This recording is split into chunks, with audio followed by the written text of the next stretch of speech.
the market opened, but I didn't rush into the trade. And then about 5 minutes after I entered into the trade was over. You want to see how it turned out? Keep watching. Now, a couple of things on the forefront. There is some news coming down the pipeline today, so you have to be mindful when news is coming, because it can push the market in either direction, and it can do it pretty drastically. So that was a reason of me being in and out.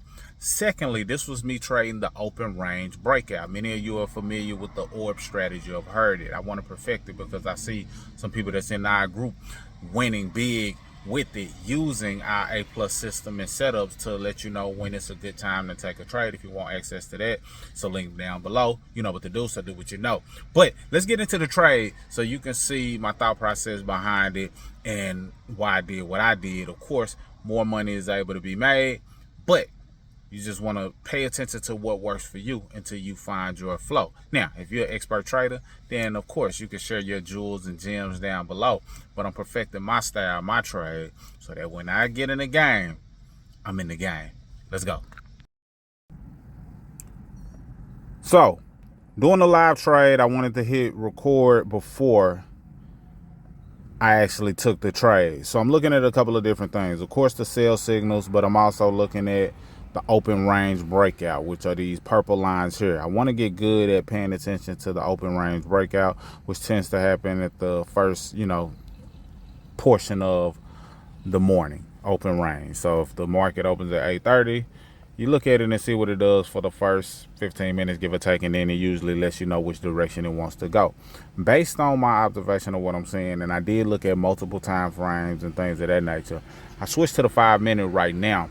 But based on what I'm seeing, to me, it appears as though the market wants to push down. I just have to figure out where I want to take my profit, because right now I'm up 73 bucks.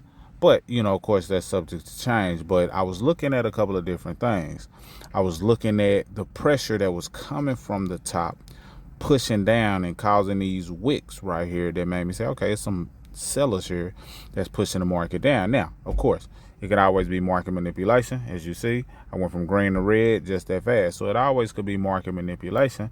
However, this is what my observation tells me. I could be wrong, but the fact that I saw multiple sell signals lets me know that downward pressure is highly likely and possible.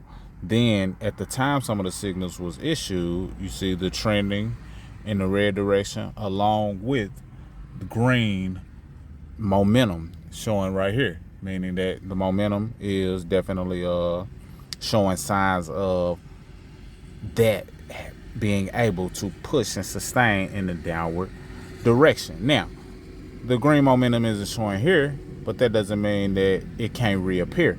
But these are just the things that I'm looking at, enough to make me say, okay, this was an A+ setup, A+ sell signal at the time that it was issued, and we have the take profit zone set here. Now, I haven't locked in my take profit. I know it's a lot going on the screen, but I haven't moved my take profit down to these areas yet, but I can see it coming down to here. And me, I'm starting to realize that when I'm looking at these shorter time frames, it's about getting in and out in many cases. However, as I look at the higher time frames, I want to train myself to be able to hold a trade longer, like trust what I've done and actually take the trade and live with it, set my take profit, set my stop loss, and let the trade do what it does and me step away from the computer. That's what my preference is heading towards. But as of now, I want to see profit, take profit based on whatever it is I'm looking for at that time. Now, of course, when I'm doing these videos, I'm moving a little bit different in terms of, whether I keep the trade longer or get out sooner. Just depends on the time frame of the video, so the video is not too lengthy. Now, as we were watching this, another sell signal presented itself. It was a power scalper sell. Basically, some things happened that triggered another sell signal. So let's spread that out a little bit, give it some space. It triggered another sell signal, and after the sell signal was triggered again, it started going down as well. So we see the sell pressure happening based on the things that, I looked at.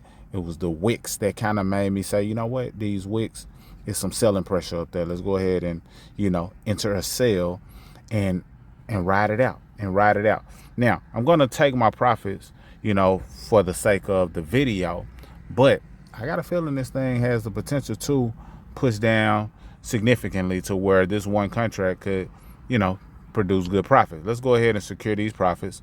I pushed the button at about 140, it's sitting at 147, 157, 164. I ain't mad at it going up in price, that's for sure. 170, 176. So a lot of people are making some good money in this drop right here, depending on when they entered, depending on when they got in. I got in at what I feel to be a great time based on what I was looking at, but I believe it can still go down, because keep in mind, this was an early take profit, and then when the new sell signal presented itself, that take profit is way down here, which means that could have been, a nice swing, and that was only one contract.